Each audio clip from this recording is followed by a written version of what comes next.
Sweet Tooth here. I hope your day is going well. Hakuna Matata! Welcome back to Danganronpa. Trigger happy Havoc. Start it up. Hut. Danganronpa. Oh yeah.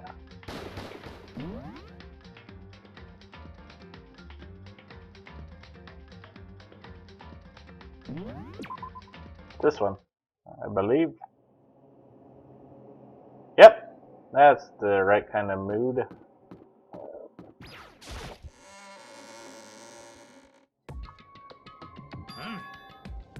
Oh, Byakuya and Makoto showed up together. Where the heck have you two been? You just disappeared without a word. I stole all the donuts. We were investigating, of course. How could you not figure that out by this point?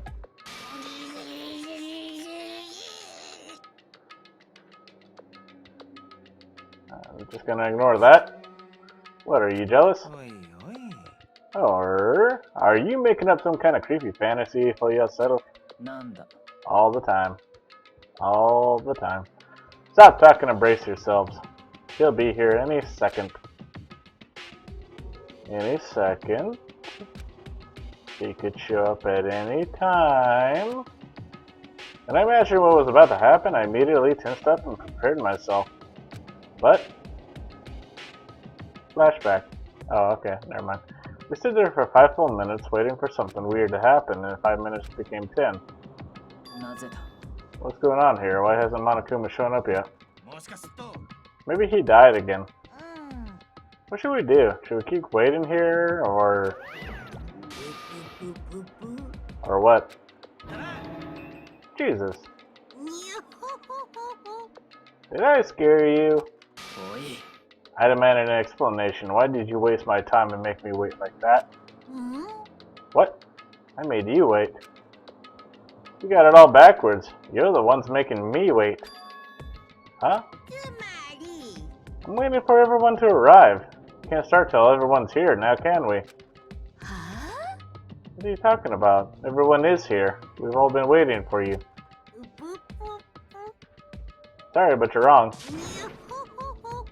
But I've been waiting 10 minutes now, so it's okay if I punish the one making us all wait, right?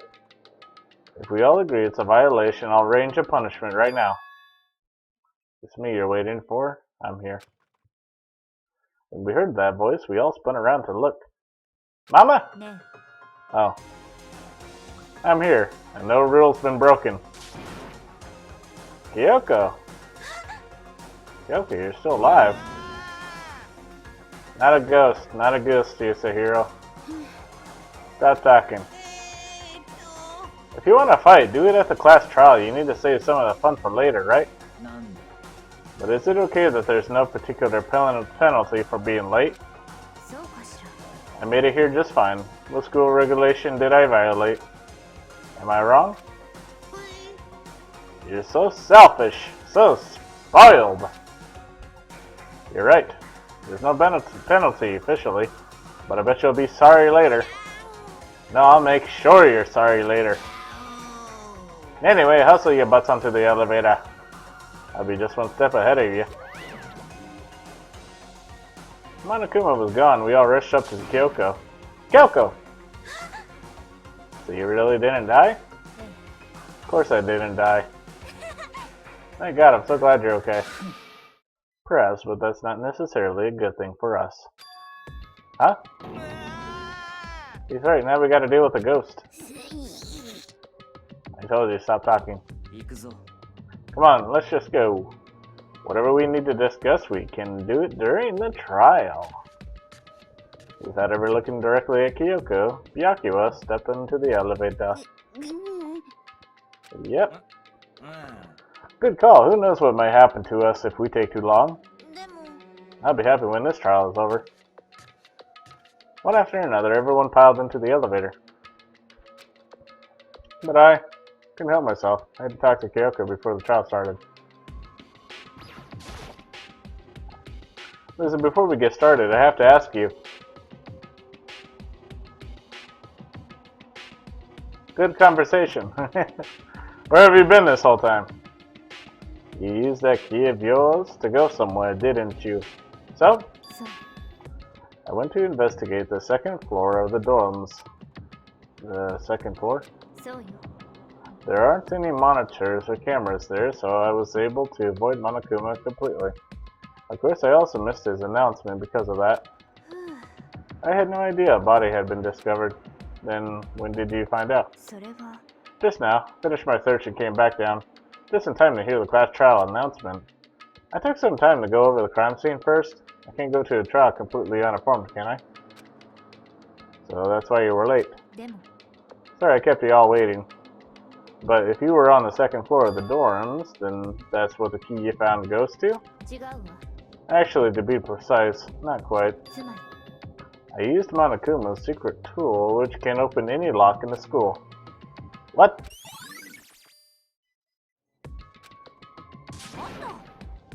Hey, what are you two doing? Hurry up. Before we get in trouble with Monokuma. We're always in trouble with Monokuma. We can go over all the details after we get through the trial, okay, Makoto? Right now, I just want to focus on surviving our current situation. Because this is probably the single most crucial moment so far for me. For her? That's a strange way to put it. The class trial is more important for everyone, right?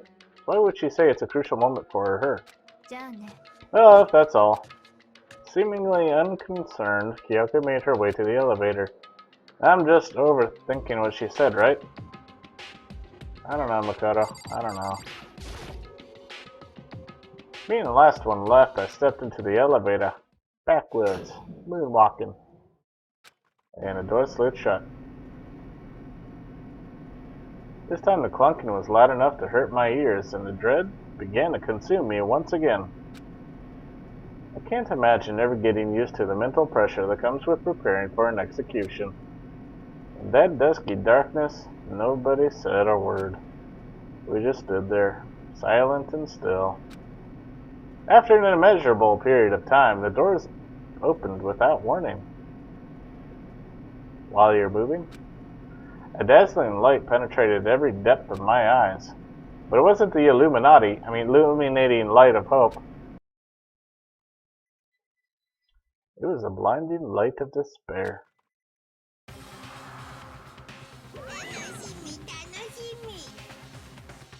I'm sorry, but all these colors are just, ugh. Oh my god.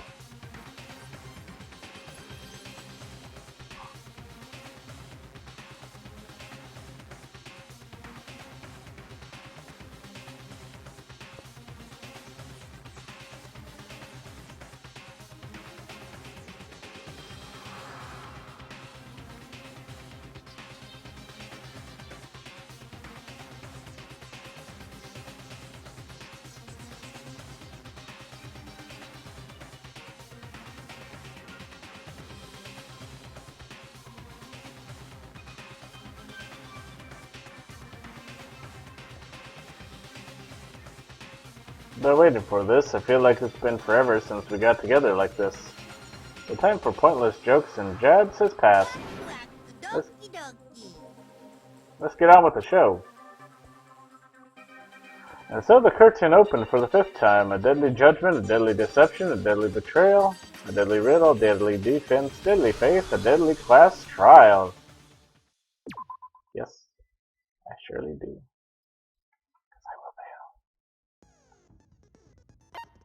Anyways, let's look at my amazing skills. I have crap. Anyways, that's all I can do. Can't do anything else.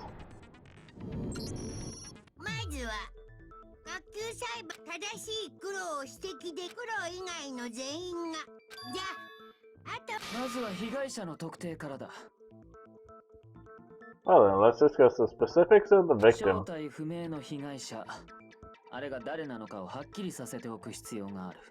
First, we need to clarify who exactly the unidentified victim is. Kyoko, there's no other explanation. But Kyoko is standing right there. No, that's a ghost. Really? But she has legs and stuff. Well, that's just because she's a leg ghost. She's like the latest evolution in ghost technology. There's a limit to how much ridiculousness I can tolerate before I pull out my gun.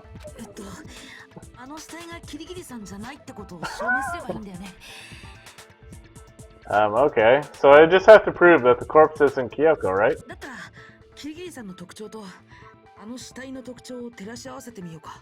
Then let's compare Kyoko's traits to the traits of the dead body. Her traits? Like her pants. Gloves.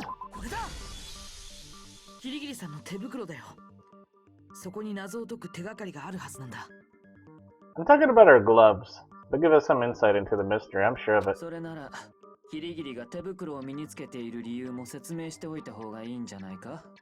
In that case, I think it would be helpful if someone explained why she actually wears those gloves. No! Privacy. Would you happen to know the answer?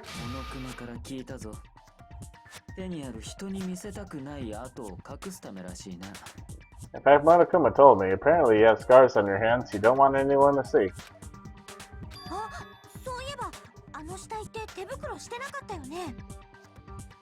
Oh, you know, now that I think about it, the corpse wasn't wearing any gloves, right?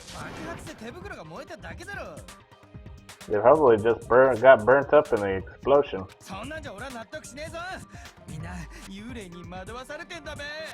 I'm not convinced. The ghost is just trying to fool us all! There's no way that corpse was Kyoko. But if I can't prove why, we're gonna be stuck here and the case won't move forward. So I don't have a choice but to... Yeah.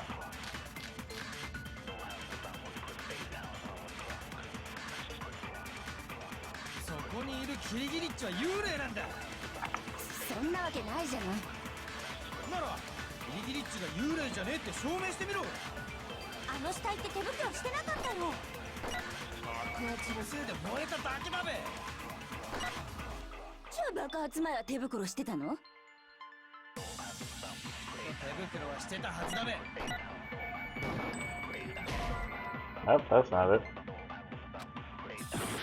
You're saying a whole lot of things that are weird. Weirdo?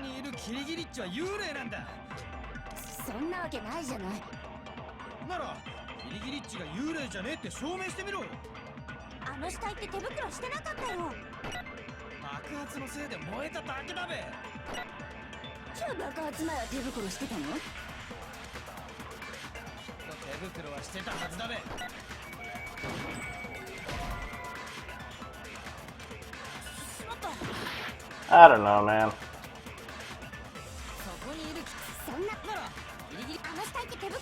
Pop! Pop! Pop! There!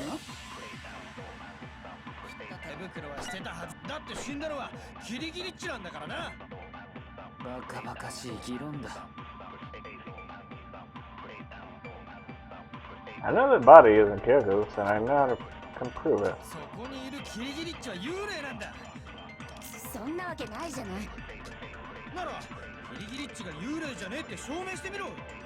I don't know, man.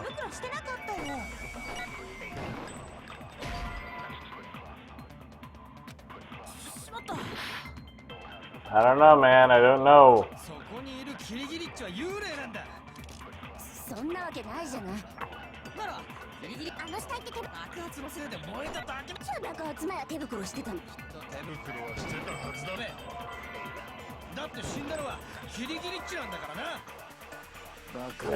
Good grief.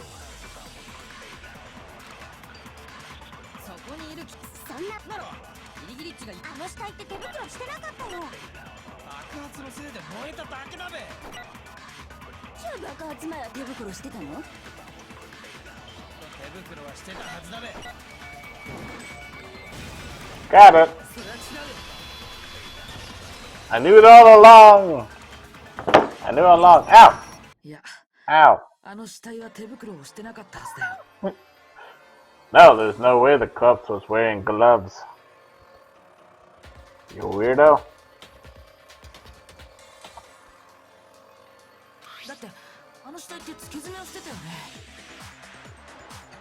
Whoever it was, they were wearing fake nails, remember?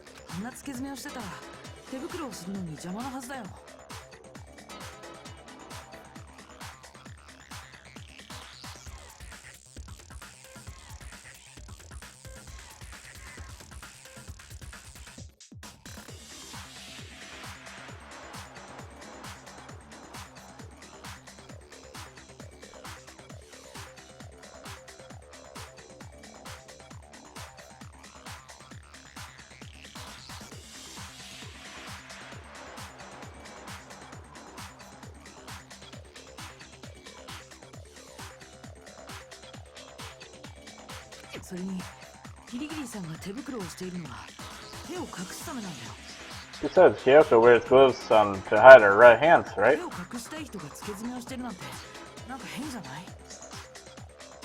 It'd be pretty weird for someone who's self-conscious about their hands to wear fake nails, don't you think? Jeez, man, you don't know women, huh? They're complicated like that. If anyone doesn't know women, it's you. So, Kyoko, any thoughts?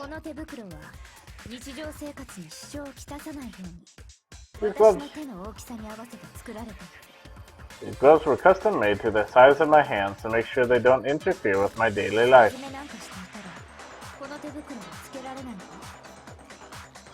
If I wore fake nails, the gloves wouldn't fit properly.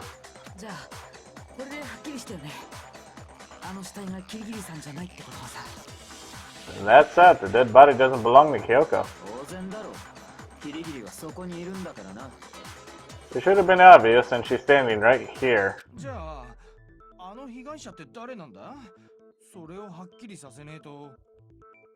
Okay, so then who's the real victim? First, we need to figure that out.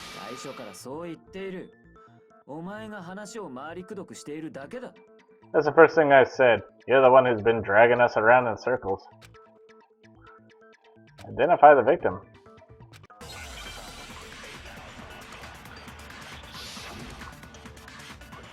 Yeah.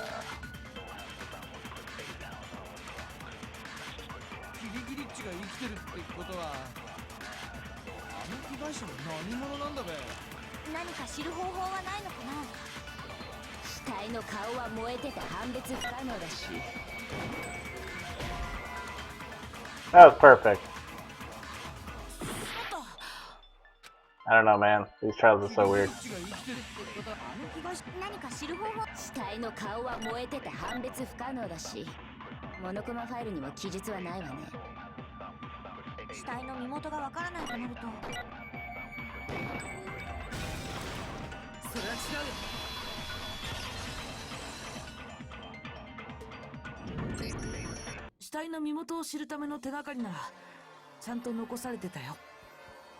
There is one clue left behind that we can use to identify that body. What, for real?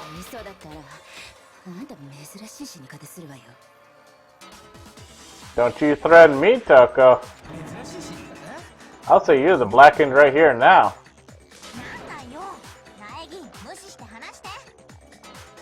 She's just being stupid. Ignore them, Makoto. Tell us what you were talking about. I ignore them anyways. The key to figuring out who it was is a tattoo on the back of her hand. Oh yeah, the design's pretty strange, huh? Is this a dog? It's possible.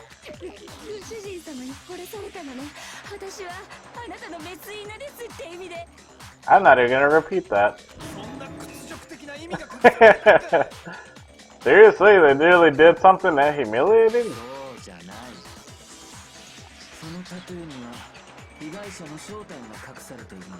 No, that's not it. The identity of the victim is hidden within that tattoo. Not within the tattoo, Byakuya. Concerning the tattoo. Whoa, really? Yep. There we go.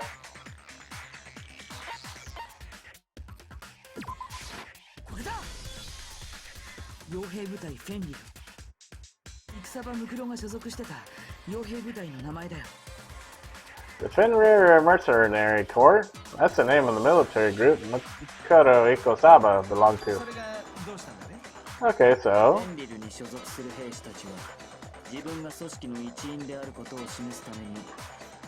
To show that they're a member of the team, each soldier that joins the squad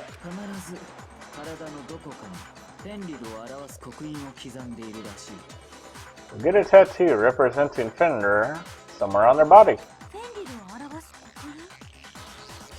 Yep. The image that represents Fenrir is...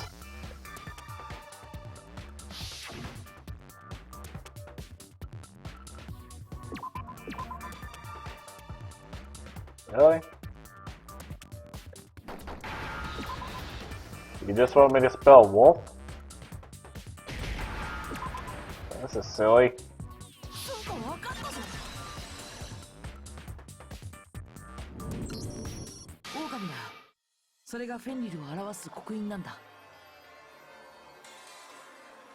The representation of Fenrir is a wolf.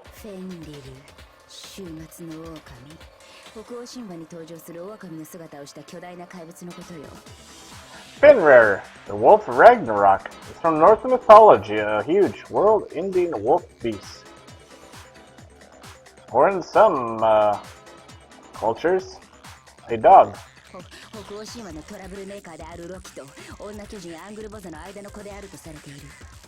He's a child of the trickster god, Loki, and a female giant. Man, after all this time, we finally got a glimpse of the literary R-star. A wolf tattoo? Then that means...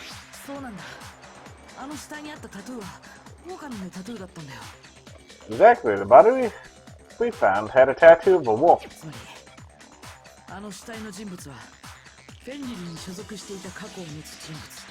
Which means that person must have once belonged to Fenrir. So it must have been Makoto.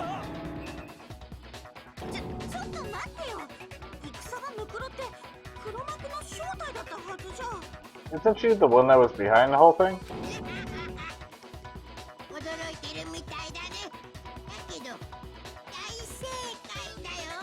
You sound surprised, but you're absolutely right.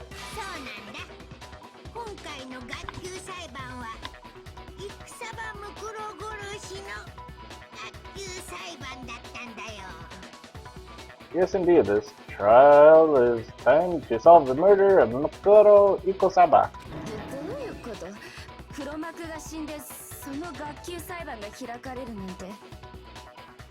What? Are you saying the mastermind is dead and now we have to have a class trial?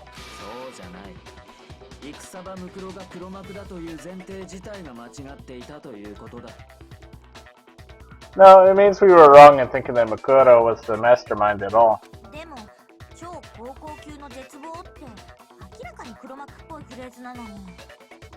But I mean, being the ultimate despair seems like a pretty mastermindy title to me.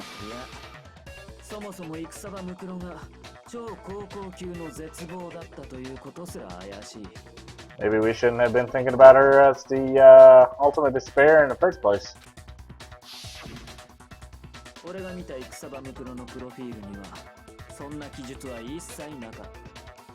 After all, looking at her profile, I didn't see anything that would fit such a description.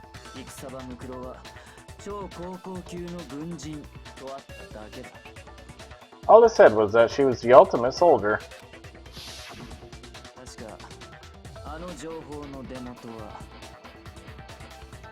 I remember correctly, that other information came from...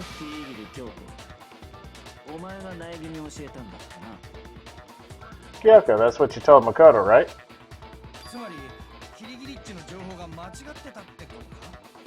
So that means Kyoko got it wrong? Then who was she? Who is Makoto Ikosabi? I mean Saba.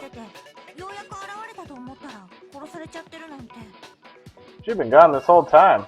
When she finally turns up, she gets killed.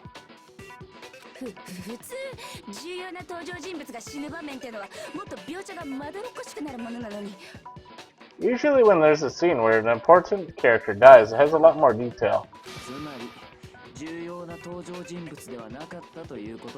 So you're saying she wasn't an important character?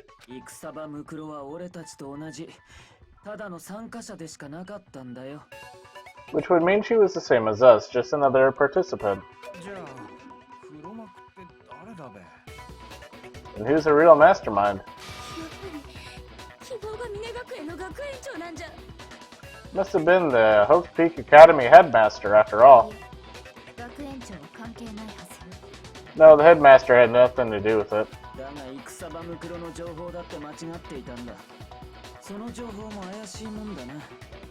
How can we trust that? We already know your information about Makoto is wrong. My information was not wrong.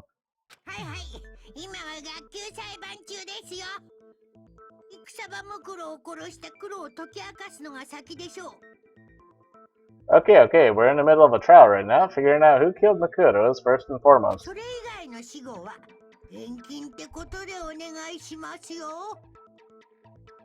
Please limit all future prattle, chatter, and chit-chat as much as possible.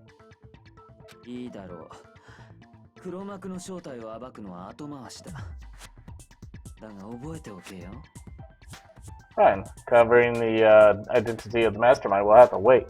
But remember this, little bear!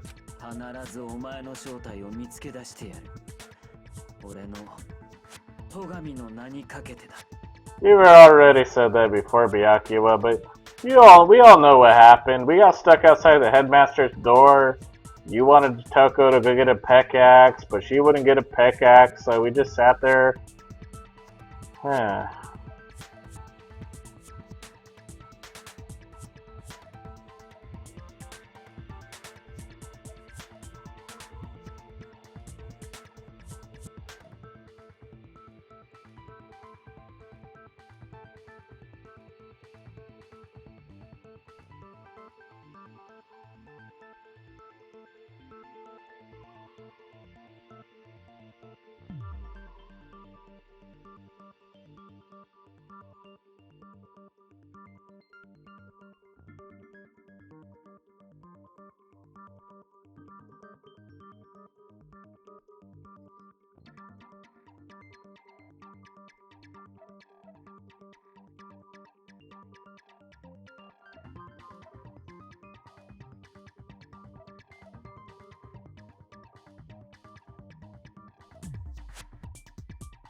Alright, there we go. Got rid of that.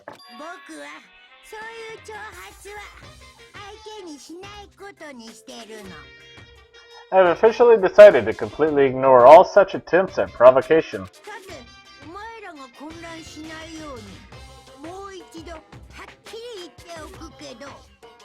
Now then, just so nobody's confused, let me state this one more time for the record.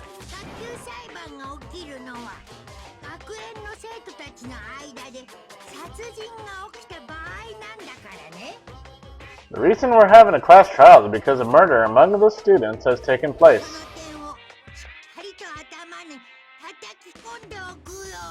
Hammer that point straight into your big old brains.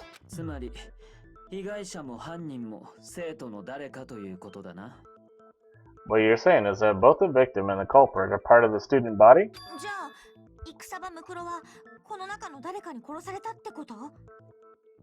Then one of us killed Makuro?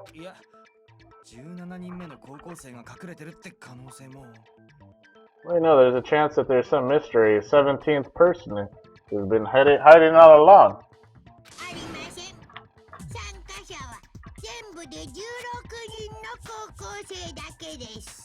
Nope, there are only 16 students in total that have been taking part in these events.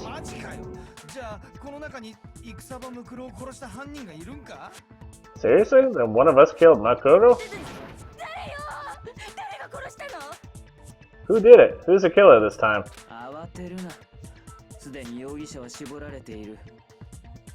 Get a hold of yourself. We've already narrowed down the list of possible suspects. Huh?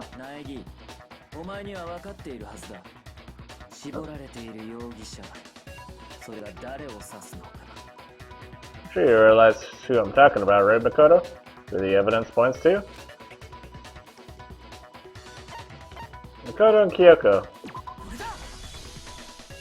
絞られた容疑者って僕とキリギリさんのことだよね。 You narrowed it down to Kyoko and me, right? どうしてそうなるの？ Why do you say that? いいだろう。説明してやるか。Let me explain. 昨日の夜時間直後に俺は植物庭園に行っている。そしてそこで確認しているんだ。 Just after nighttime last night, I went to the garden so I can そ confirm の場所に死体がなかったことをな。 that at that point, there was no dead body there. つまり殺人が行われたのは俺が植物庭園に行った以降ということになる。 So the murder must have taken place after I left the garden. だがな、その後俺と葉隠れと深川と朝比奈はずっと体育館にいたんだ。 However, Hiro, Tokuhina, and I were in the gym the entire time. The gym? 俺たち4人は体育館でモノクマの解体作業に取り掛かっていたんだよ。 That's right, the four of us were there trying to dismantle Monokuma.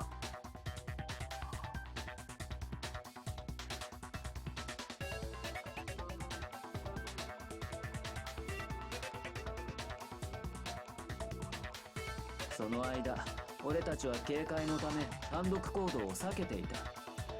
トイレに行くのも2人で行ったほどだ。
The whole time we were very careful not to go anywhere alone. We even went to the bathroom in pairs. つまり、俺たち4人にはアリバイがあるんだ。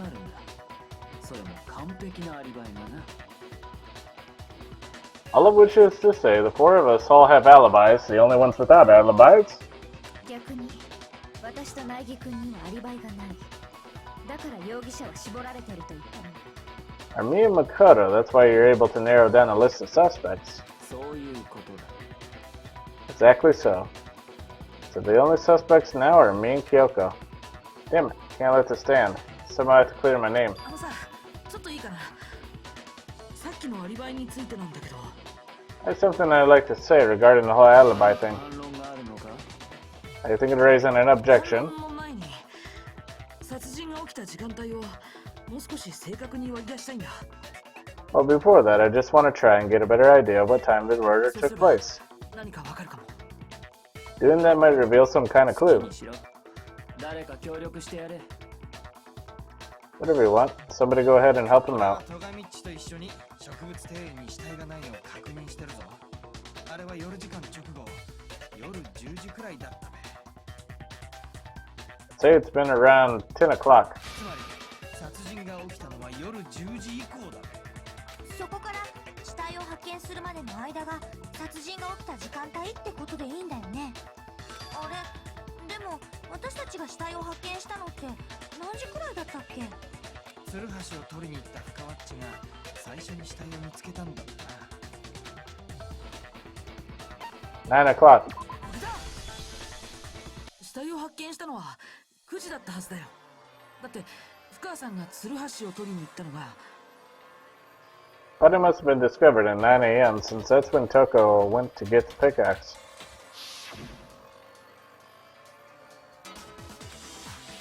Yeah, I know. I don't need a flashback on it. 確かに9時くらいだったわね。つまり殺人が起きたと思われる時間帯は夜10時から朝9時までの間ってことだ僕は昨日夜時間前から寝ちゃってたんだ。だから夜10時以降のアリバイはないんだけど、でも朝9時より前にみんなと合流したはずだよ。食堂で私と会ったよね。あれは確か、そうだ、7時30分くらいだった。食堂に入るときに確認したから間違いないよ。つまりナイギッチのアリバイがねえのは夜10時から朝7時30分までの間ってことだな。 Which means from 10 p.m. to 7:30 a.m. you don't have an alibi.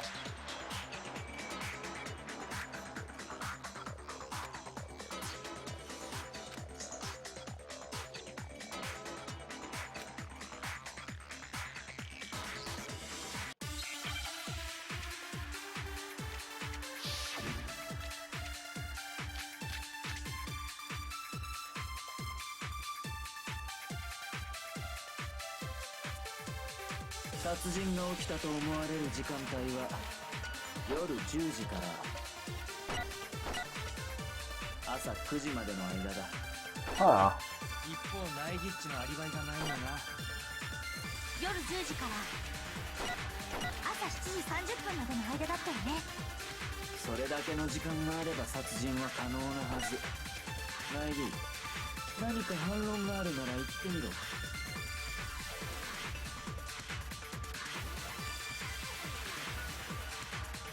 Alright, I got it.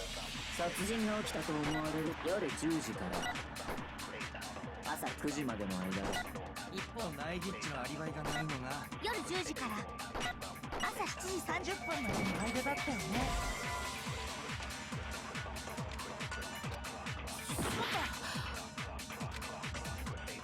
殺人が起きたと思われる時間帯は夜10時から朝9時までの間だ。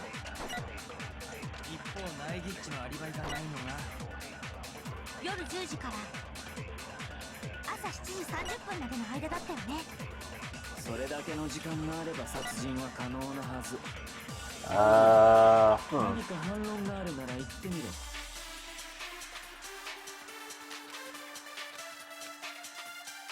殺人が起きたと思う夜10時から朝9時までの間。一方ナイギッチのアリバイがないのが夜10時から朝7時30分までの間だったよね。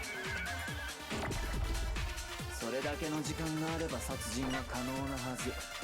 ナイビー、何か反論があるなら言ってみろ。Sound like a chipmunk now. 殺人が起きたと思われる時間帯は夜10時から。Take that, punk.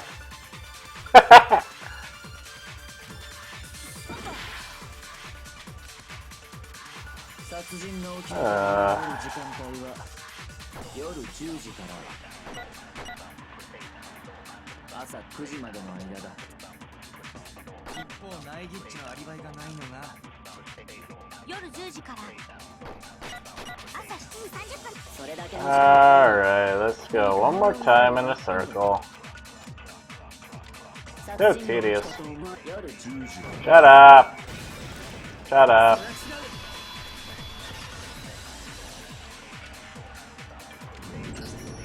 いや、殺人が起きたのは夜10時以降じゃない。確実にもっと後だったはずだよ。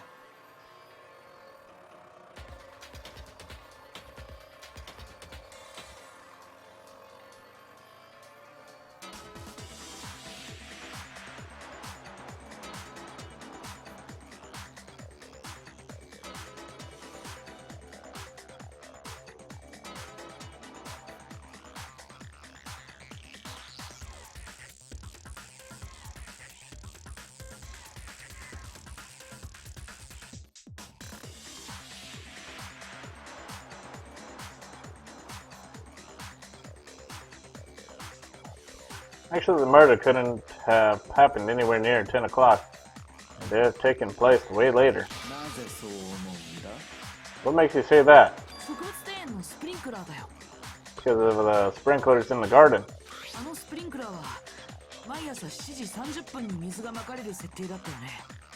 Sprinklers are set off right at 7:30 every morning, right? つまり死体が朝7時30分よりも前に植物庭園にあったなら So the body had been in the garden before 7:30. あの死体は水で濡れていなきゃおかしいんだよ。 Then it should have been completely soaked. ちょっと待ちなさいよ。私はちゃんと覚えてるわよ。 Hold on, I remember this part perfectly. 死体は深さん、それは違うんだ。 Uh-huh. Sorry, Toko, but you're wrong. 違う。 Wrong how? 濡れてるのは人の口がどうとか言うつもり。承知しないわよ。そんないやらしいこと。 Wow! そうじゃなくて、あの死体が濡れてたのはスプリンクラーのせいじゃないんだよ。スプリンクラーのせいじゃない。そうやってスプリンクラーを否定することで私の存在自体を否定するつもりなのね。 By denying the sprinkler, you're trying to deny my entire existence? No? 確実にネジ飛んでんだよ。 Man, you're totally wacko. スプリンクラーが関係ないって言うなら If you really think it wasn't a sprinkler, 根拠を言ってみなさいよ。 you better tell us why.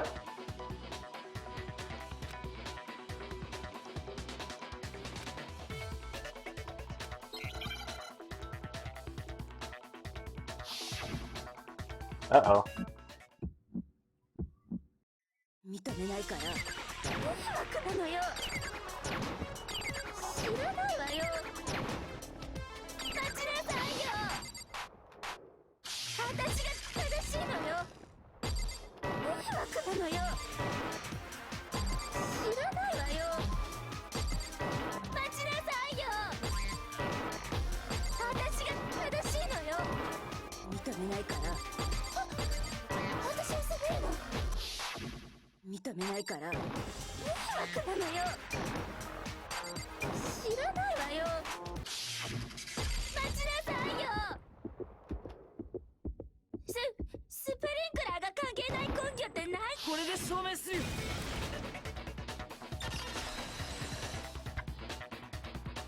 Gotcha! I gotcha. スプリンクラーのせいじゃないってことは爆破後の死体の状況を見ればわかるはずだよ。 Just remember what the body was like after the explosion. You'll see why it wasn't the sprinklers. あの死体って上半身だけが濡れてて下半身は全く濡れてなかったよね。 Top half of the body was wet, but the bottom half was completely dry. もし死体の濡れた原因がスプリンクラーなら全身がまんべんなく濡れてるはずじゃない？ If the sprinklers got the body wet, shouldn't the whole body have been wet? 下が濡れてない。なんて鬼畜マニアックなの。 So they only got the top wet? The bottom was completely dry? What a brutal maniac. もう嫌だよ、この人。 I'm so sick of her. 説明を続けるよ。 Let's just move on. どうして死体の上半身だけが濡れてたのか。 The reason only the top half was wet was because you were there, Toko. We did this. 水をかけたせいなんだ。燃えている上半身だけにね。 While the body was still on fire, doused it with water, but only part on fire, the top half. You were there, Toko. You remember. 死体が濡れてたのって本当にスプリンクラーのせいじゃないのね。 That's just something you should remember. そして死体がスプリンクラーで濡れてないならスプリンクラーが作動する朝7時30分以降ってことになるはずだよ。 Something after the sprinklers turned on at 7:30 in the じ morning. ゃあ殺人が起きたのは朝7時。でも苗木のアリバイがないのって昨日の夜10時から朝7時30分までだったよね。 But Makoto's alibi was only missing from 10 last night to 7:30 this morning, right?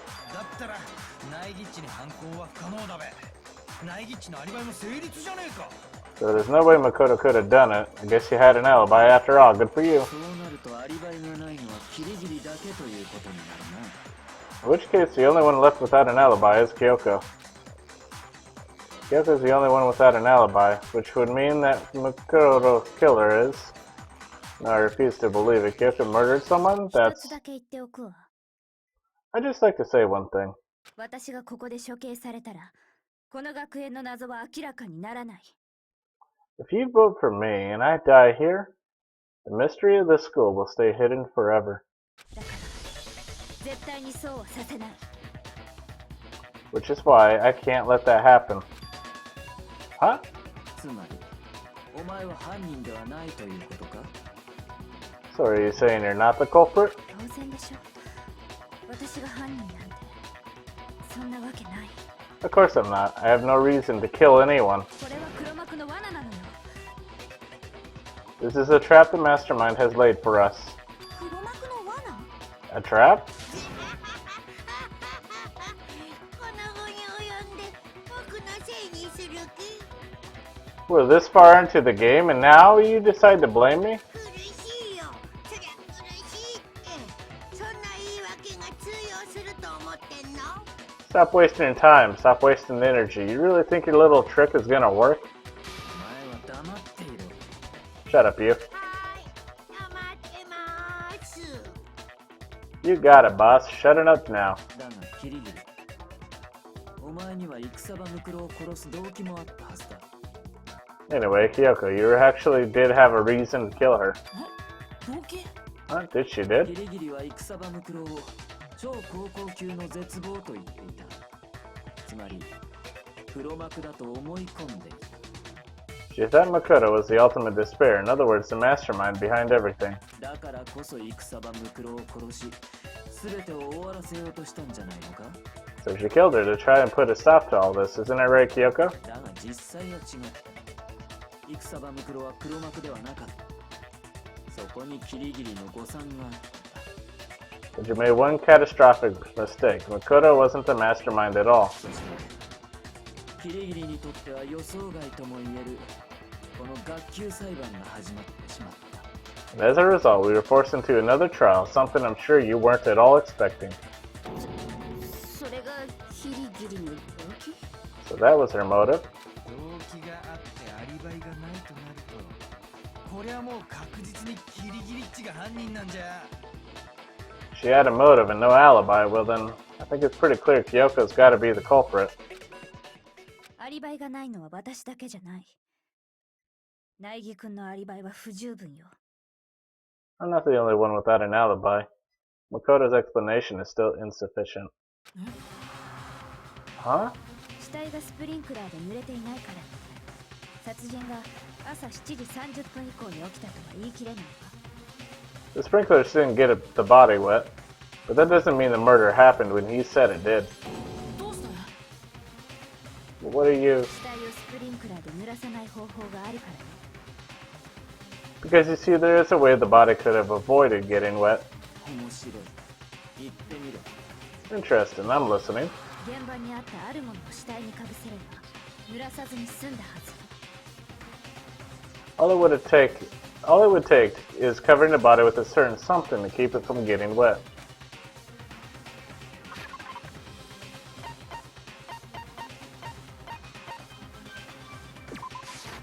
れだ！もしかしてあのビニールシートのこと？ Talking about the tarp, aren't you? 気づいたみたいね。 You catch on quick. そうね。あのビニールシートを死体にかぶせればスプリンクラーをやり過ごすことが可能になるわ。 You're right. All you'd have to do is cover the body with a tarp and that'd take care of the water. 実際犯人はその方法を使ったはず。 In fact, that's exactly what the killer did. あのビニールシートの汚れ方がそれを物語っているわ。 The dirt pattern on the tarp can attest to that. ビニールシートの片面だけが汚れていたのはその面がスプリンクラーを浴びたから。 Only one side of the tarp got dirty because that's the side that got covered in water. 逆に死体に面していた裏面はスプリンクラーを浴びてないから汚れてもいない。 The side that faced down over the body, meanwhile, kept perfectly clean. つまり犯人はビニールシートを使って死体がスプリンクラーで濡れることを防いだの。 It proves that the killer used the tarp to keep the body from getting soaked. そこまでして死体が濡れるのを防いだ理由は何だ？ Why would they go to all the effort just to keep the body from getting wet? おそらく殺人が起きた時間帯を誤認させるためじゃないかしら。 Most likely so they could cloud the issue of when the murder actually took place. さっきの苗木君のような言い訳をするためにね。 In fact, that's exactly what the killer did. つまり犯人はその方法を使ったはず。 She had a motive and no alibi. Well then, I think it's pretty clear Kyoko's gotta be the culprit. 「In other words, it created an excuse exactly like the one Makoto just gave us. Why would Kyoko say that? Why would she want to make me look like the killer? I can't think about that right now. That tarp. If we use the way Kyoko said, the tarp must have touched the body, right? But the body...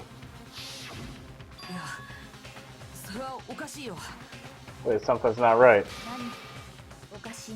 What might that be? Can't worry about Kyoko's motivations, and if I don't do something, everyone's gonna think I'm the killer. That's refuse what Kyoko said.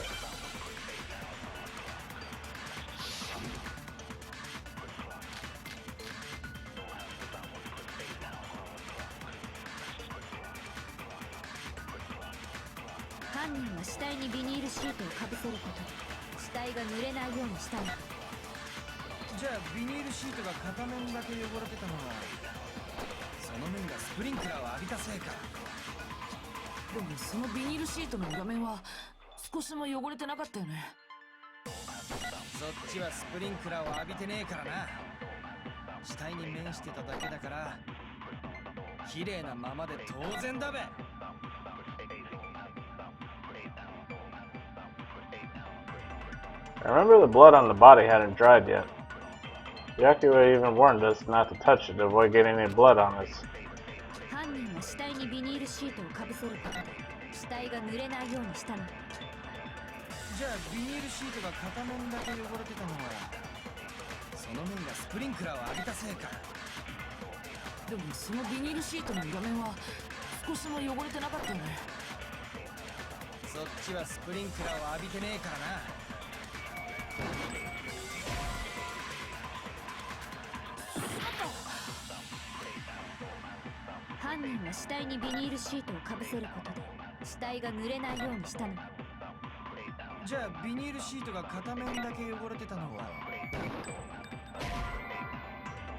That's not it.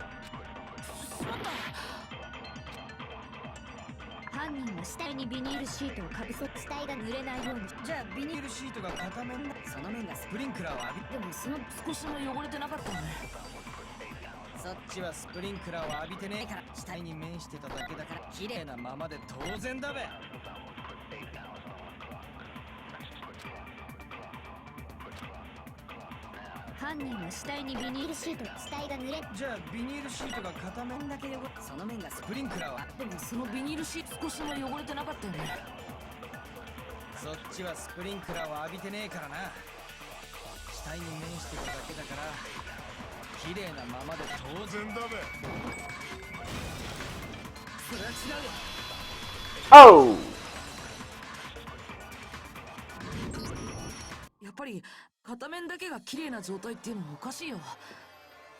Actually, one side being clean is pretty strange if you think about it.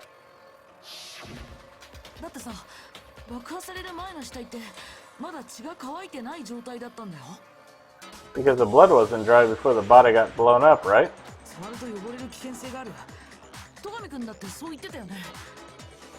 Byakuya said it himself, not to touch it or you might get some on you.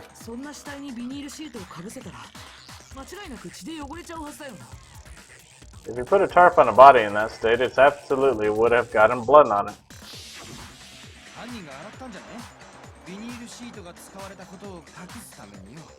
Maybe the culprit washed it so nobody would know they'd used it.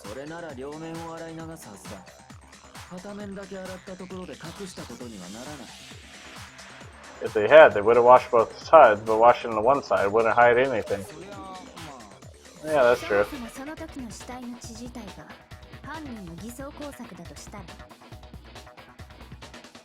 More than that, what if the very blood we saw on the body was meant as a kind of camouflage? Huh? Well, it was camouflage.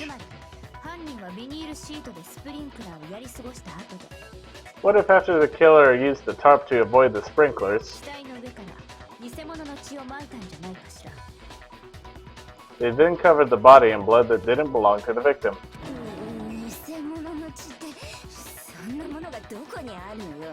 You mean someone else's blood? Where would they get something like that?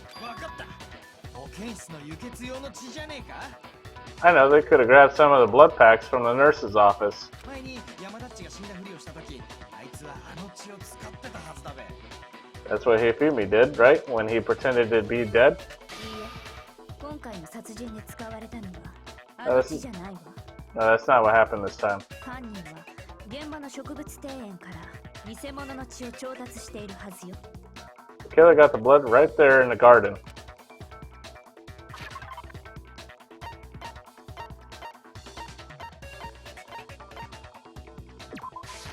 これだ。もしかしたら鶏の血？ Whoa!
But chicken blood.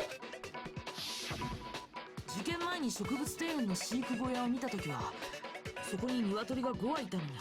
When I checked the chicken coop before the murder, there were 5 chickens. I counted them, and I clicked on each and every one of them. 事件後には4羽に減ってたんだ。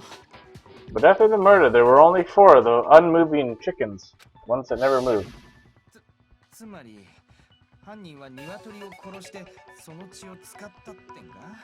So you're saying someone killed a chicken and covered the body with his blood? 残酷なことすんだべ。 Man, that's messed up. そんなことで生き物を殺すなんてひどいよ。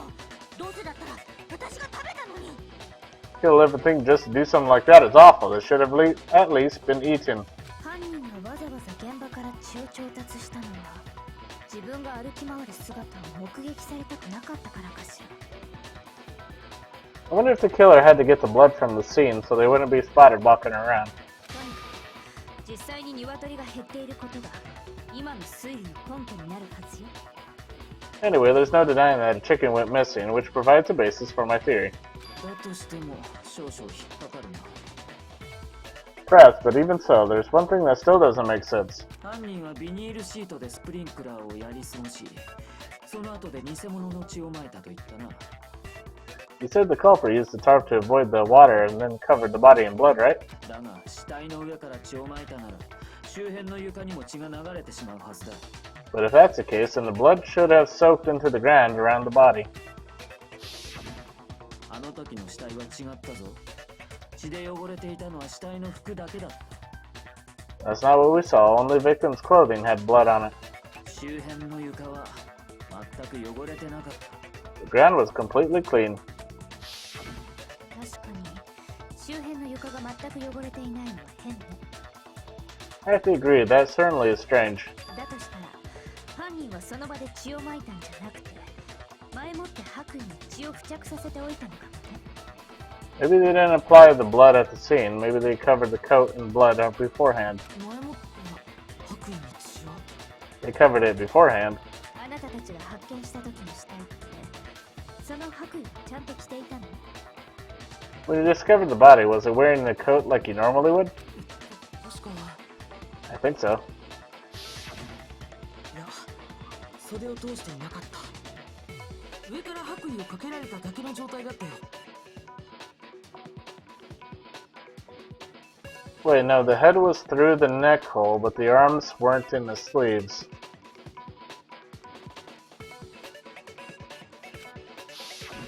じゃあこれで決まりね。 Then that settles it. ごめん、話についていけてないんだけど、どう決まったの？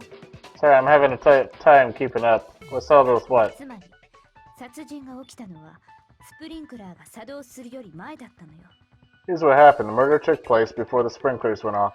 それなのに死体が濡れなかったのは犯人が死体にビニールシートをかぶせたから。 But the body didn't get wet because the killer covered it with the tarp.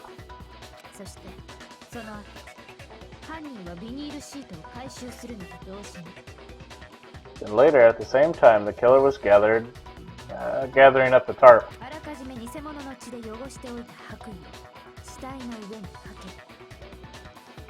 ける。 They pulled the coat over the body, the coat they'd already soaked in blood, covered in blood. 犯人はこれら一連の偽装工作を行うことで殺人が起きた時間帯を誤認させようとしたのに The series of cover-ups was meant to disguise the actual time the murder occurred. 殺人はスプリンクラーが動く7時30分よりも後に起きたんだ。 They wanted us to think the murder happened sometime after the sprinklers had gone off at 7:30. 確かにその方法なら7時30分よりも前に殺人を実行することが可能だな。 That's actually what took place. It certainly becomes possible that the murder happened earlier. だけどさ、その偽装工作をするためには But to pull all that off, スプリンクラーが終わった後に植物庭園に行かなくちゃいけないよね。 wouldn't they had to go back to the garden after the sprinklers turned off? 大した時間はかからない。 That actually wouldn't have been all that difficult. Huh? ビニールシートを回収した後、用意しておいた白衣をかけるだけ。 They already had the coat ready, so they just had to grab the tarp and pull the coat over the body. 大した時間はかからないわ。 They'd be done in no time. それはそうかもしれないけど Maybe, but still. 朝比奈さんは食堂で苗木君と会った後、彼と一緒に行動したんだ。 Ina, after you met up with Makoto in the dining hall, did you two stay together from that point on? 私は先に体育館に行ってて、苗木は後から遅れてきたんだよ。 Oh no, I headed off to the gym and Makoto didn't show up till later. じゃあ、そのくらいの時間的余裕はあったの。 And he had plenty of time to spare, wouldn't you say? そんな That's not... 不可能とは言い切れないはずよ。 Don't bother saying it's not possible. どうやらキリギリの言う通りのようだ。苗木のアリバイは不十分だ。I must admit, Kyoko's reasoning is sound. Makoto's alibi is inadequate. The suspicion falls back on me again. But why? Why is Kyoko trying to entrap me? Don't understand.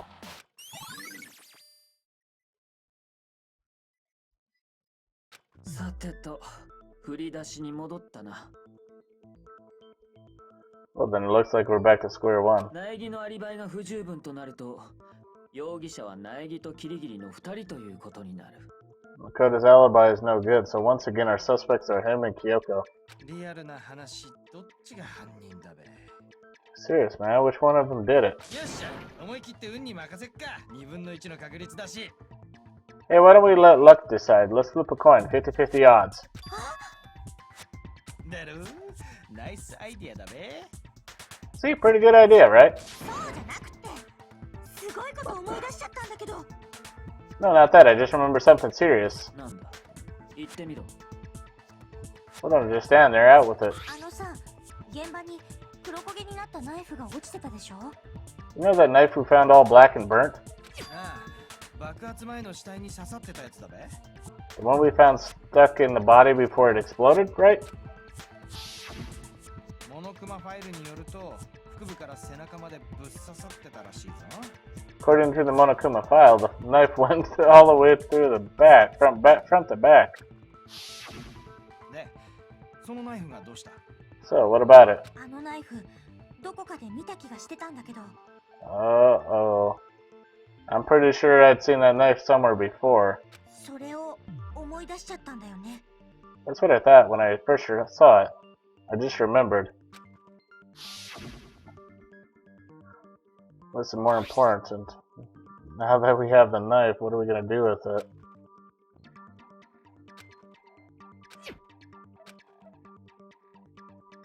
Give it to Makoto. Yep. 私が苗木に預けたナイフ。 It's the knife we gave to Makoto. 驚かないということは、You don't seem surprised. You must have noticed earlier. Yeah. Why did you hide that fact? It's not that I hid it, it's just...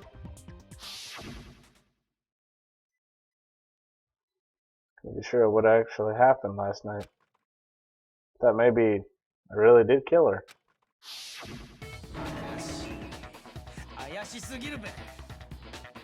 Suspicious, very suspicious indeed.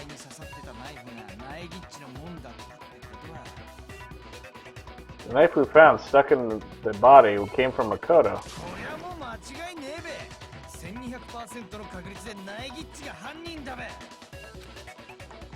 Considering everything up until now, I should be able to make it clear. I have to prove that I didn't murder anyone. I'm not the killer.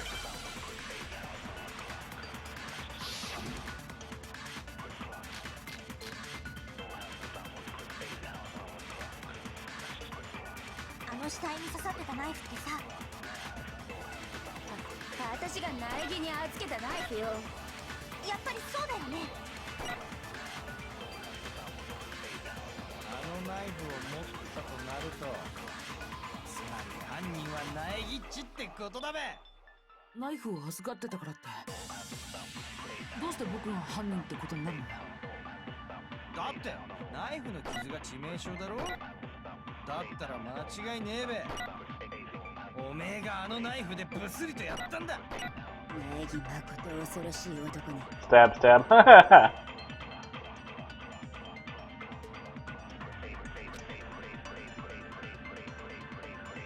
Which means that the knife was thrust through the coat into the body. あの死体に刺さってたナイフってさ、私が苗木に預けたナイフよ。やっぱりそうだよね。あのナイフを持ったとなると、つまり犯人は苗木っちってことだべ。ナイフを預かってたからってどうして僕が犯人ってことになるの？だってナイフの傷が致命傷。それは違うよ。 There we go.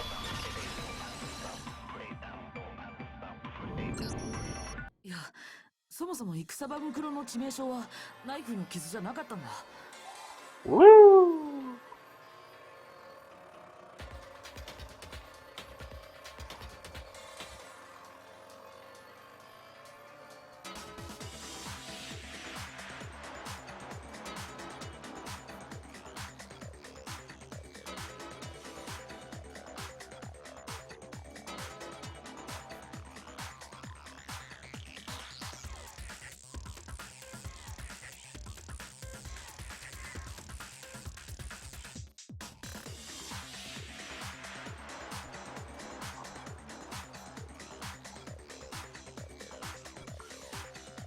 Wait, hold on. The stab wound isn't what killed Makuro. It should be clear from the description of the cover-up we just heard. Lies, we never talked about what killed her. No, don't you remember? The killer covered the body. The killer covered the dead body with the tarp and then put the bloody coat on it, right?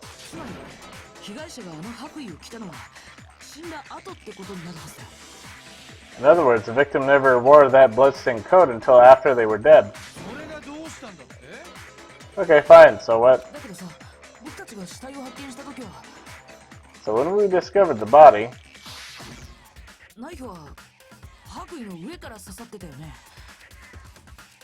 The knife had been thrust through the coat along with the dead body.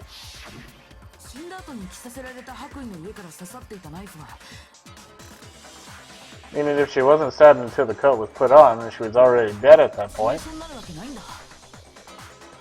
Obviously the stab wound isn't what killed her.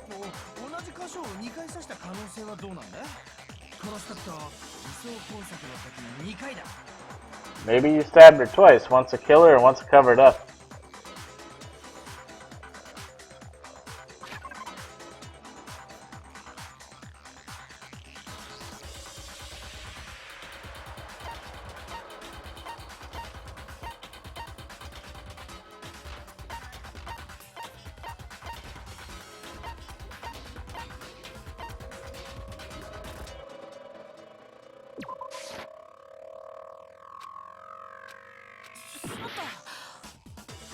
Oops.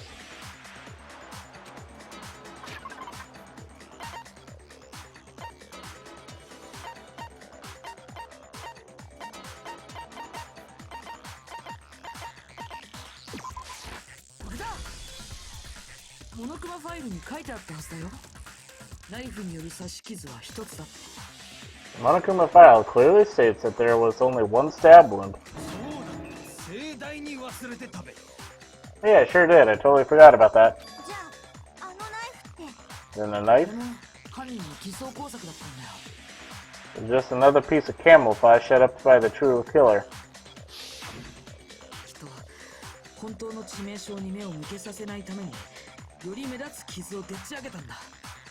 They probably stabbed her to draw attention away from what actually killed her.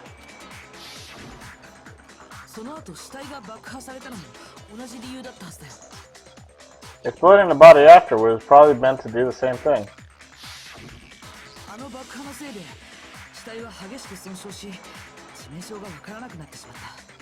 The explosion severely damaged the body, making it impossible to know what really killed her.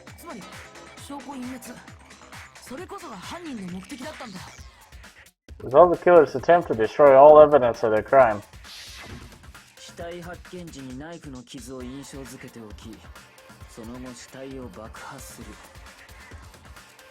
So they wanted us to notice the stab wound and then detonated the body afterward.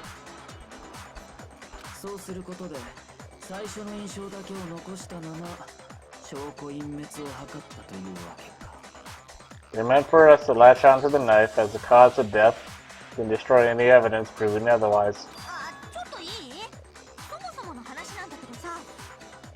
Hey, I have a question. It kind of goes back to the beginning, but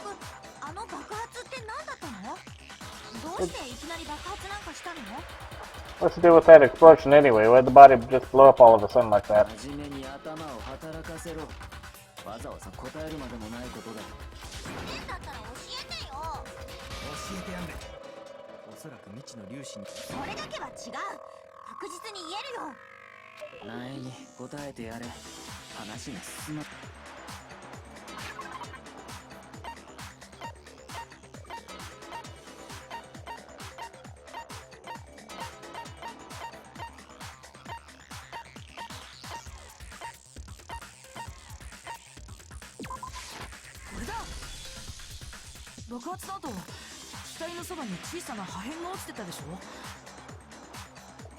After the explosion, we found a tiny fragment of something on the ground near the body, right?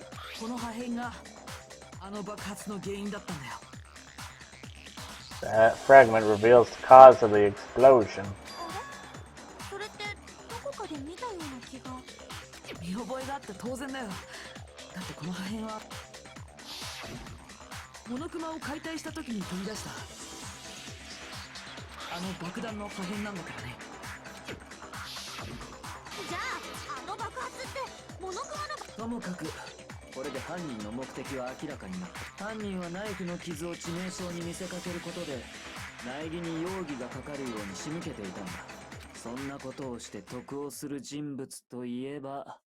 The only one who would benefit from that.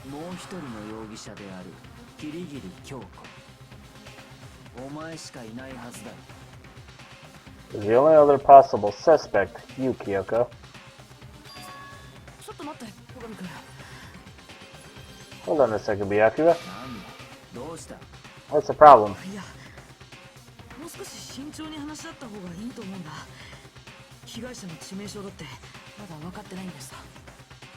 I feel like we need to think this through. We still don't know what actually killed the victim.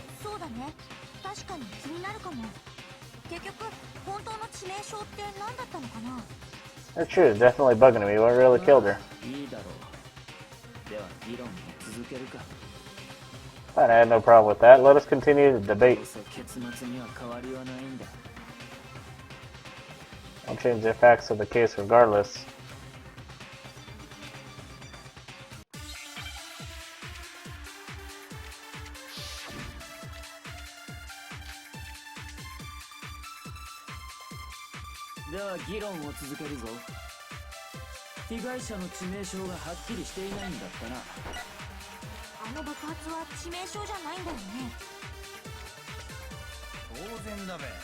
爆発があったのは死んだ後だぞ。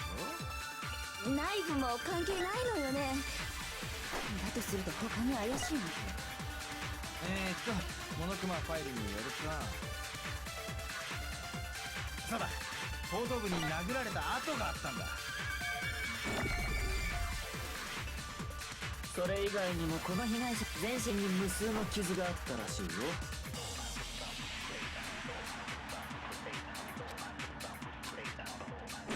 では議論を続けるぞ。被害者の致命傷がはっきりしていないんだと。Got it.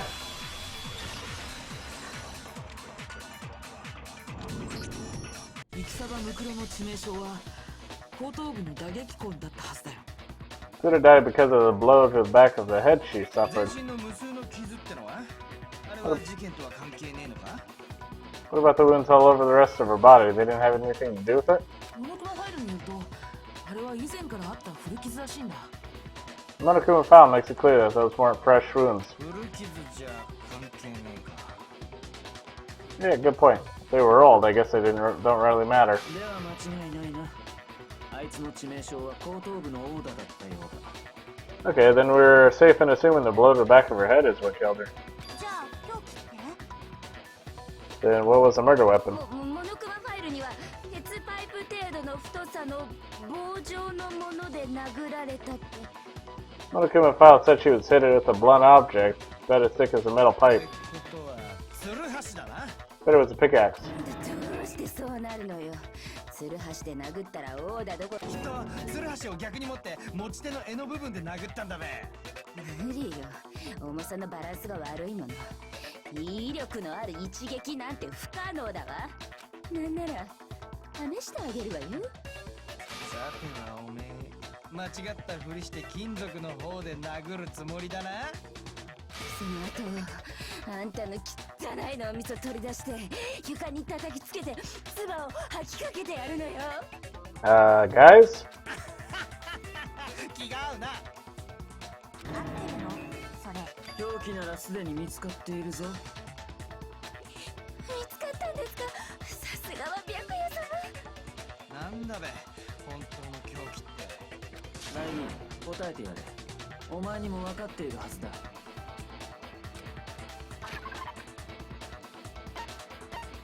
Real murder weapon. The sprinklers.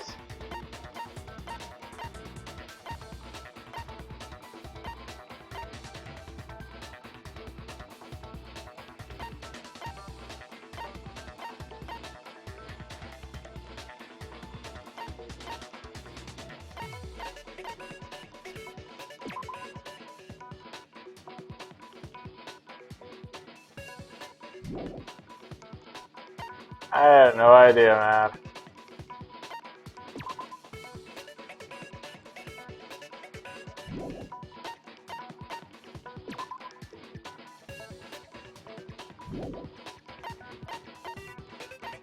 Arrows? これだ。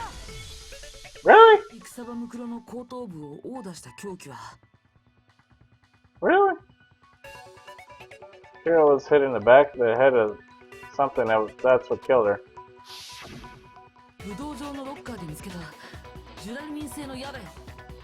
That something was a titanium arrow found in the locker in the dojo. ジュラルミン製の矢？ An arrow? That's そ what れでイキ Cooper サバムクロを殴ったのか？ attacked Makura with? ああ、間違いない。そうなのかな。 It does sound kind of weird. ちょっとあんた白夜様に口答えなんて100万年早いわよ。だって気になるんだから仕方ないじゃん。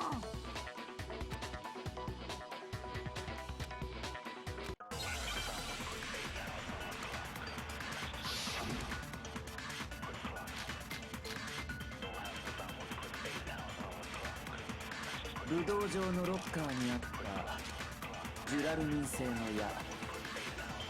間違いない。あれの凶器だ。本当にそうなのかな。何を気にしてんだ？ Huh. だってモノクマファイルには凶器は鉄パイプ程度の太さの棒状のものってあるよ。嫌だと細すぎると思うんだけど。それは違うよ。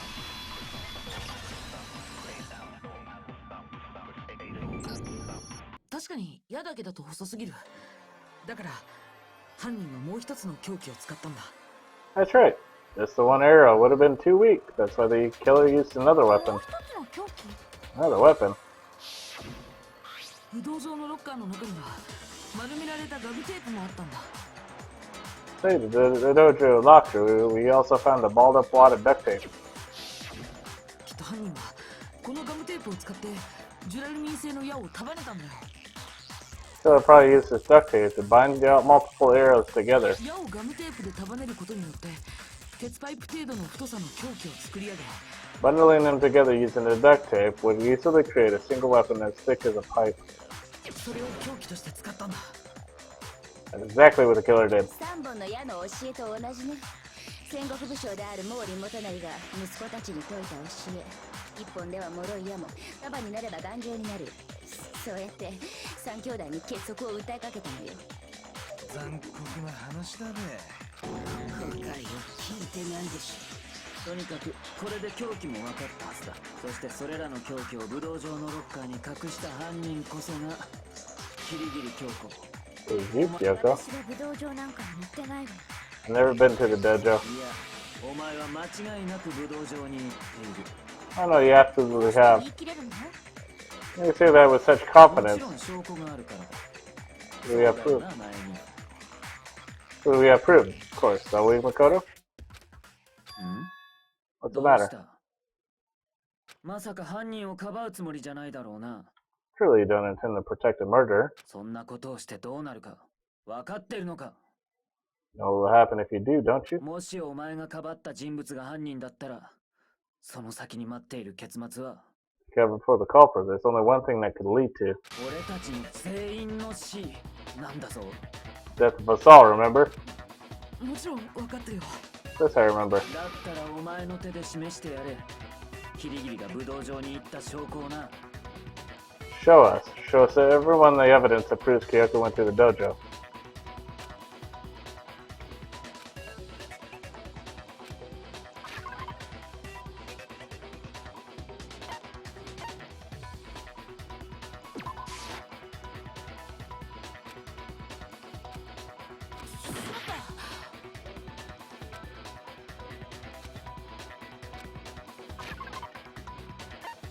What if I fail this? What happens?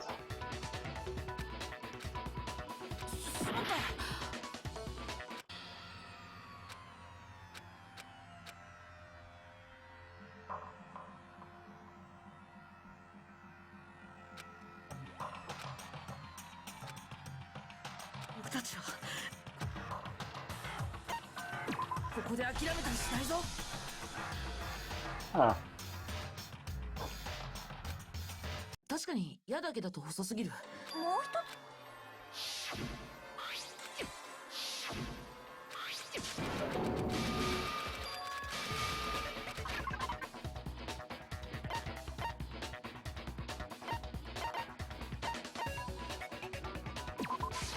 これだ。キリギリさんが武道場に行った証拠は Jeez Louise, man. Huh.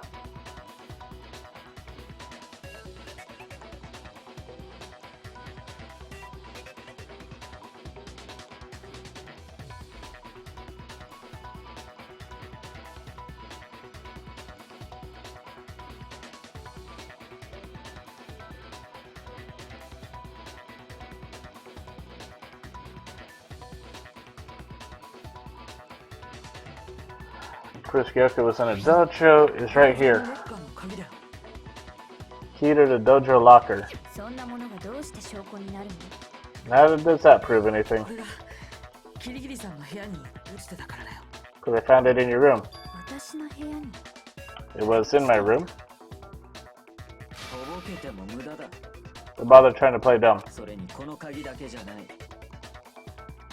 That key is just the final piece of the ア puzzle. リバイの件も動機の件も苗木に罪をなすりつけるための偽装工作の件も Your net existing alibi, your clear motive, your attempts to frame Makoto for the そ crime. れらの全てがお前が犯人だと示している。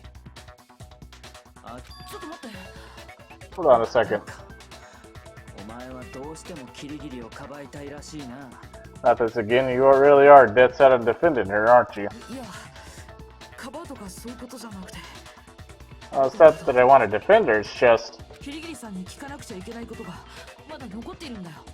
there's one more thing I need to ask her. キリギリさん、教えてほしいんだ。昨日の夜の件だよ。 Yeah, okay, I want you to tell me something. 昨日の夜、キリギリさんは僕の部屋にいたよね。 Last night you were in my room, weren't you? あの時何があったの？どうして僕の部屋にいたの？ Why? What were you doing there? それを教えてほしいんだ。 That's what I need to know. 私はあなたを助けただけよ。 I was just protecting you. え？ What? Protecting me? Does that mean she knew I was being attacked? And she came to my rescue. Could that be when? Which would mean that Kyoko, she killed someone for me? もういいだろう。無駄話は終わりだ。そろそろ結論を出すぞ。 That's enough. The time for idle chatter is over. A verdict is close at hand. ちょっと待って。 Wait, 間違わないで。私は犯人じゃない。 I'm warning you. Don't make this mistake. I'm not the killer. まさかお前の往生際がそこまで悪いとはな。 I knew you were stubborn, but this is just getting ridiculous. だけど、私が犯人じゃないってことは、あなたが一番よく知っているはずよ。 Really? But you should know better than anyone. I didn't do it. そうでしょう。戸上くん。 Can you tell me I'm wrong? 俺がだと？ I should know? What? The actor should know better than anyone? What does that mean?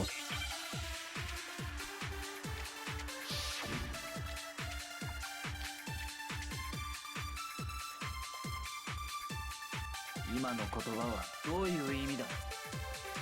そのままの意味よ。私が犯人じゃないということは、あなたが一番よく知っているはず。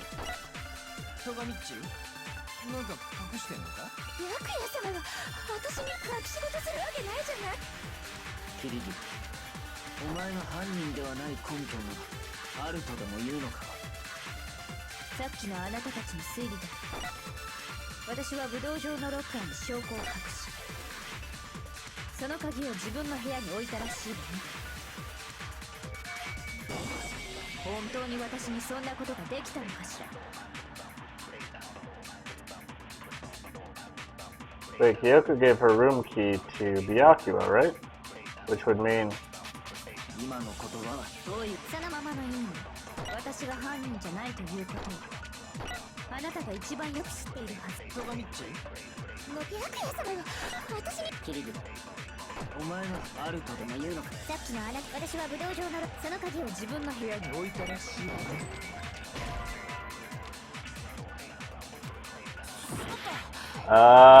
what the hell's going on? 今の言葉はどういうそのままの意味。私が犯人じゃないということあなたが一番よく知っているはず。戸上っち、なんだ白夜様が私に隠し事するわけないじゃない。キリギリ、お前が犯人ではない根拠があるとでも言うのか？さっきのあなたたちの推理だ。私は武道場のロッカーに証拠を隠し、その鍵を自分の部屋に置いたらしいわね。本当に私にそんなことができたのかしら。Huh. 今の言葉はそのままの私が犯人じゃないということはあなたが一番よく知って。戸上っち、なんか白夜様が私に隠し事するわけ。キリギリ、お前が犯人ではない根拠 What the hell, man? があるとでも言うのか？さっきのあなた、私は武道場のロッカーに証拠を隠し、 I did not hold it down. Why did そ it? の鍵を自分の部屋に置いたらしいわね。Look, see, I hold it down now. I held it down now. Now it turned it into a flashback. I did not hold it down last time.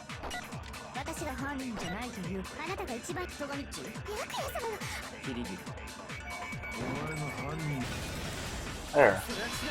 Swear I wasn't holding that down. キリギリさんは自分の部屋には入れなかったはず。そういうことだよね。If I'm right, Kyoko wouldn't have been able to get into her room. 自分の部屋に入れなかったってどうして？ Why not? だってキリギリさんは自分の部屋の鍵を戸上くんに預けたままだったんだよ。Because she had given her room key to Byakuya. そうか、そういうことか。 Let's see, so that's what you meant.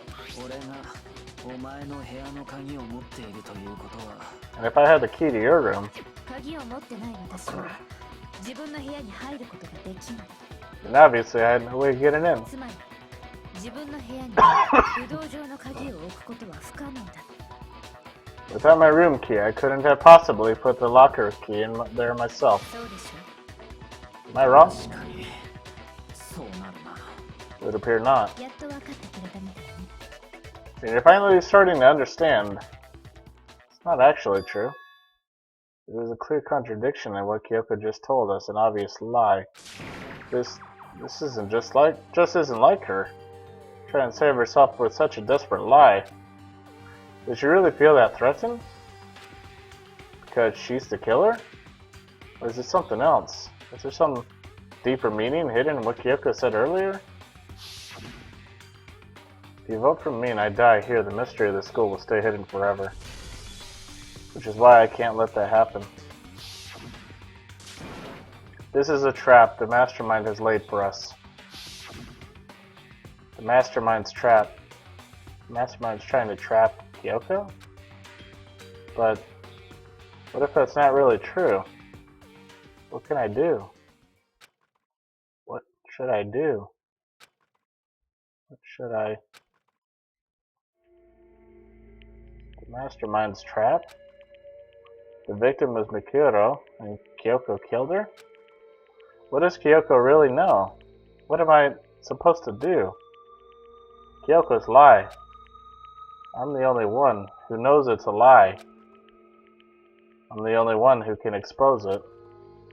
But who can I trust? What am I supposed to do? Mastermind's trap. Spend all your time trying to avoid danger, you'll never move forward. We know the danger, but if that risk means solving the mystery, we have no choice. Am I wrong? What do I do?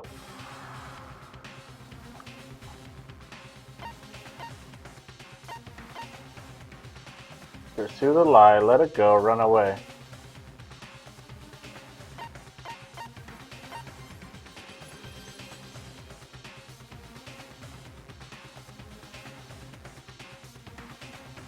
Let it go. I made my decision. I have to believe in Kyoko. There's no way she would kill someone. There has to be some secret, something that has to do with the mastermind's trap that Kyoko mentioned. Well, does no one have a rebuttal? Have you decided to accept her assertion as fact?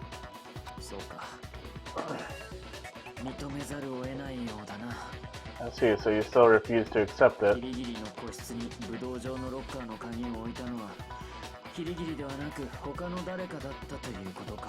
I suppose we have to admit that Kyoko didn't put the locker key in her room, that it was someone else. But who else could it have been? I mean, Byakuya had her room key, right? What are you trying to imply?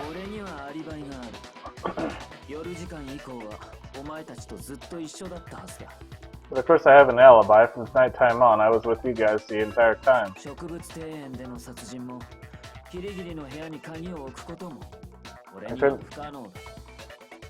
couldn't possibly have killed anyone or put the key in Kyoko's room.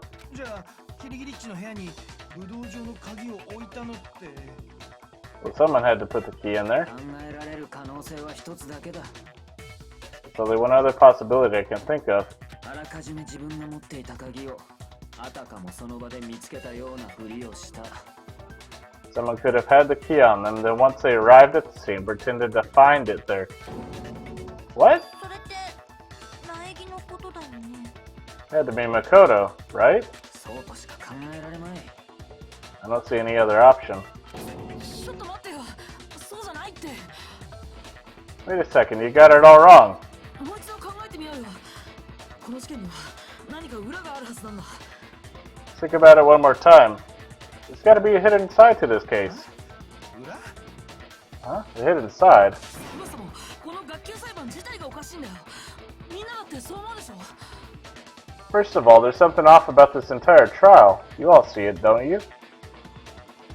正体不明だった戦場ムクロが急に死体で現れて、しかもその学級裁判が行われるなんて。 Makoto, who we didn't even know existed, suddenly shows up dead and we're thrown into a trial. それにキリギリさんも言ってただろ。黒幕の罠だって。だからきっとこれは。 Kyoko even said it's a trap the mastermind set it for us. So that's why this has to be. Okay, time's up. Huh?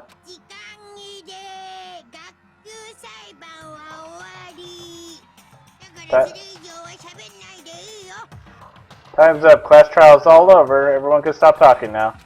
なんだよ。時間切れって。 What? Time's up? どういうこと？タイムアップなんておかしいわ。だって今まで一度もそんなこと。 What do you mean time's up? There's no time's up. Since when have we...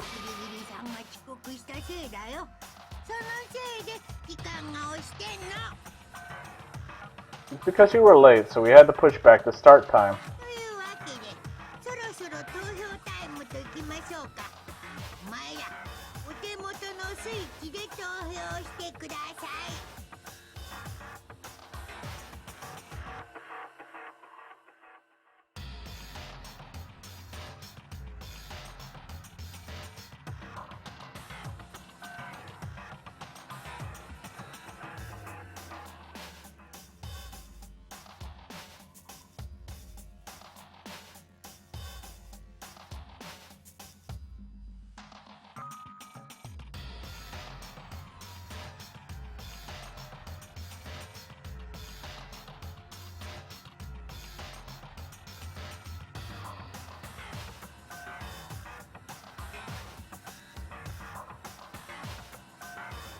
So then it's time for voting time, okay? Everyone, please vote using the lever in front of you. Voting time?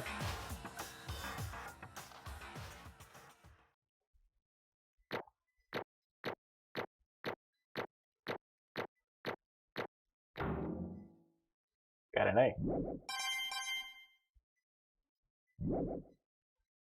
さて、投票の結果、黒となるのは誰なのか。その答えは正解なのか不正解なのか。ちょっと。 Hey, hold on. どうなんだ。 What's it gonna be? Who's it gonna be? Oh shit.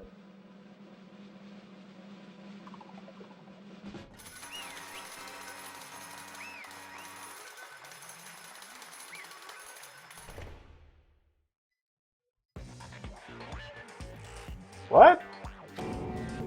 You think I'm the killer? Sorry, man. ごめん。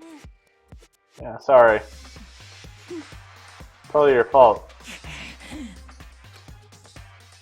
Everyone, you're wrong. Got it all wrong. I didn't do it. Good job, everyone. Good job? Yeah, they got it right.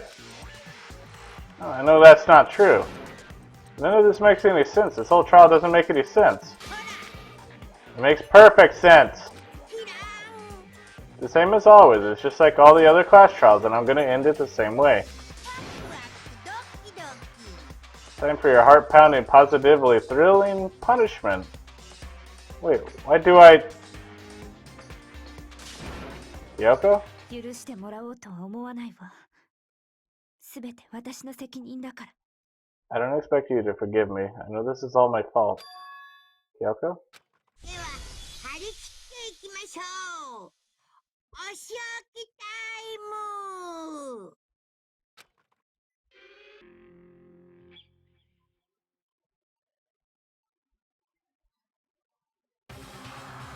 あれあれ。Huh? Huh? What's this? What's going on? Hey, what's that? Yeah, it had to be. これは Alter ego. Alter ego. Is this just some stupid virus from that stupid guy? He must have planted it when he invaded my network. Damn it all to hell, I don't believe this. どうやら Seems you finally made a miscalculation. You miscalculated from the very beginning. なんだよ。 What was that? What I'm saying is, you shouldn't have underestimated us.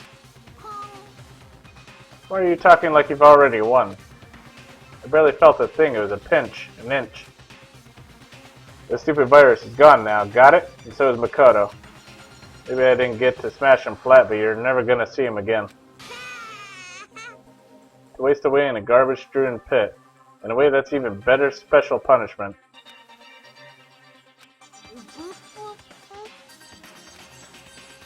But it's still not enough. Still not satisfied. Still gonna bring despair to the rest of you. Bring despair to the entire world.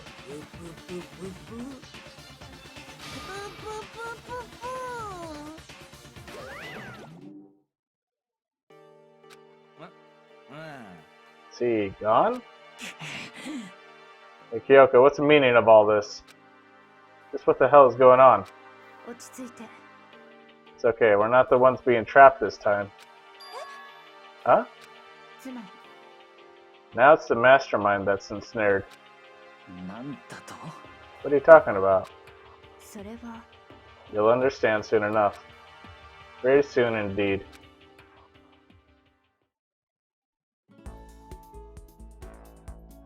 Massive high school towers over all the other buildings in a bustling urban area.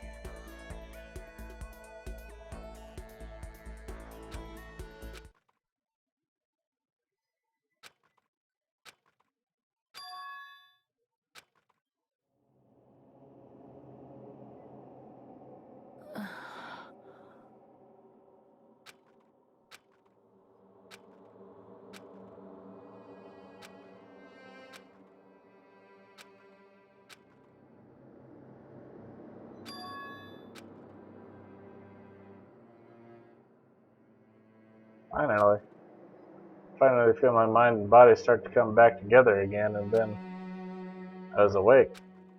Was this another dream? Dream inside a hopeless nightmare. Oh, this isn't a dream. I could tell because the stench invading my nostrils was too powerful for a dream. An awful smell. I was in a vast dark cavern with the barest hint of light seeping in. Trash was piled high and all across the area. This must be some kind of underground garbage pit. A heck of a situation to find myself in.